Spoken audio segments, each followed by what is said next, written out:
A lot of people don't know a whole hell of a lot about you, so tell me the story of your band. I mean, what are you all about, basically? Well, a little biography of the band. Marilyn Manson started about 4 years ago. I spent a lot of time watching talk shows, tabloid TV, Weekly World News, that type of stuff, true crime, Hollywood Babylon, and throughout high school I was developing a real fascination between the relationship between pop stars and mass murderers and how different people find different ways to gain popularity. And I just found it really interesting how serial killers are put on the same status as pop stars in popular culture. And Marilyn Monroe and Charles Manson were the two main characters that stuck out in my mind from the 60s. And I thought putting those two together would be an interesting dichotomy between positive and negative, male and female, creating this gray area that really transcended sexuality and morals and everything else.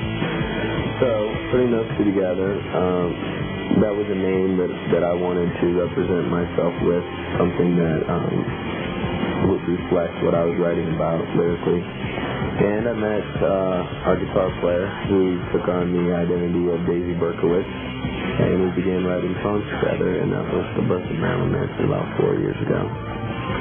And he and I kind of took it from there and turned it into a live band because it was more of a studio project initially. We weren't really sure where it was going to go.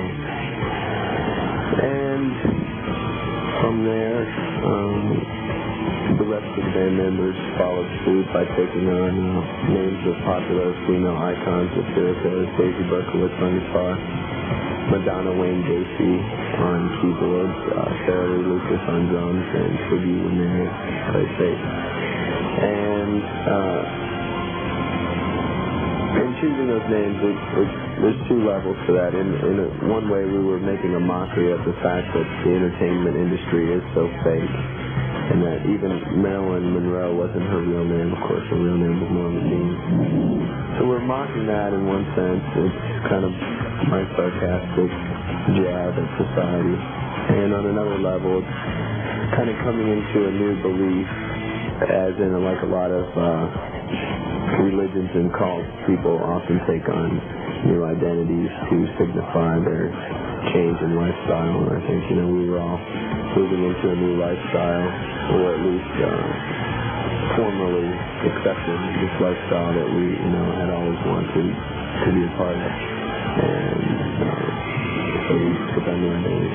Lifestyle, or that in one sense, rock lifestyle, or whatever you want to call it, and also almost just becoming part of a group and deciding we had some kind of purpose that we had to achieve here as a band, musically and